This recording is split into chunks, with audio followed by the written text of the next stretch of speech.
Carol Clark. Welcome back. Right now, President Trump is in Dallas, and crowds are gathering at the American Airlines Centers.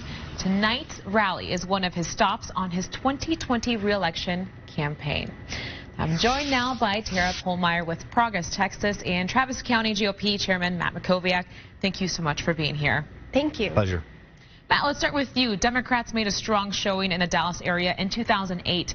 Do you think rallies like tonight's could improve President Trump's chances of turning it red? So, yeah, there's no doubt in 2018, Democrats made gains in both Dallas and Houston, and Dallas is going to be a battleground. You have congressional races, you have important state house races, down ballot action. There's all kinds of races. And so, look, these rallies are helpful in a number of ways. Number one, obviously, he gets to excite people in a particular area. He's going to have 20,000 people tonight. There were people lining up yesterday. There's a line going a half mile from the venue for people to get in already. So number one, it creates excitement among the base. Number two, they collect an enormous amount of data. So they won't just get 20,000 contacts. They'll get 50 or 75 or 100,000 contacts, cell phone numbers, email addresses. Those are people that they can activate, people they can raise money from, people they can get to volunteer. All that's helpful. And then third, there's an earned media value to this. He's going to get enormous media attention in Dallas over the next day or two, and that's going to be valuable as well. So these rallies are great. I think it does show Texas matters. I don't think Texas is going to be in play in 2020, but there is reason for Republicans to take the threat very seriously from Democrats, and that's what we're doing. Tara, what is your response? Republicans absolutely see the writing on the wall, and Trump is no different. I think this is his 5th visit to Texas so far, and that absolutely shows that Texas is in play for 2020 and that Texas is a battleground state. At Progress Texas, we know that progressive values have become mainstream values here in Texas, and that includes affordable health care, that includes comprehensive immigration reform, that includes action for climate change. And the fact is that Trump and Texas Republican leaders don't respond to any of those needs that Texans are facing on a daily basis. So we will see a blue Texas in 2020, and I think Trump's rally will only further help us flip Texas. And Tara, Democratic presidential candidate Beto O'Rourke is holding a competing rally against fear in the Dallas-Fort Worth area. Will holding rallies like this one hurt Democrats' chances in Texas?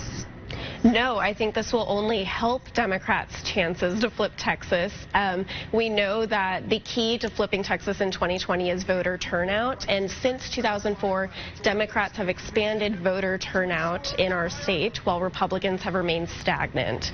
We know that new voters here in Texas are more likely to vote Democrat by a margin of 5-1, and 2020 will be the tipping point for all of this culminated work that we've put together as progressives for turning Texas blue in 2020 and taking the presidency. And Matt, your thought about the O'Rourke rally? Yeah, Beto O'Rourke's presidential campaign is going to be known for one thing and one thing only, and that's his proposal to confiscate guns with police officers going to people's homes.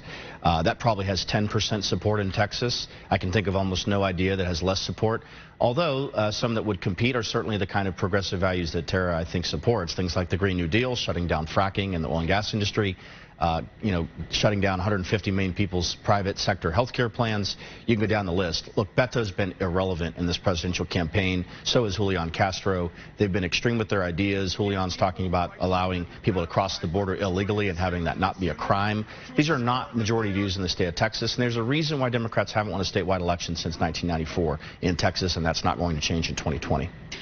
Really quick, we're almost out of time. Matt, what issues do you think Dallas voters want to hear about tonight? Yeah, the economy, certainly. There's no question. Obviously, foreign policy's been in the news with the stuff about Syria, rebuilding the military, conservative justices, the things Trump's done and the things he wants to do.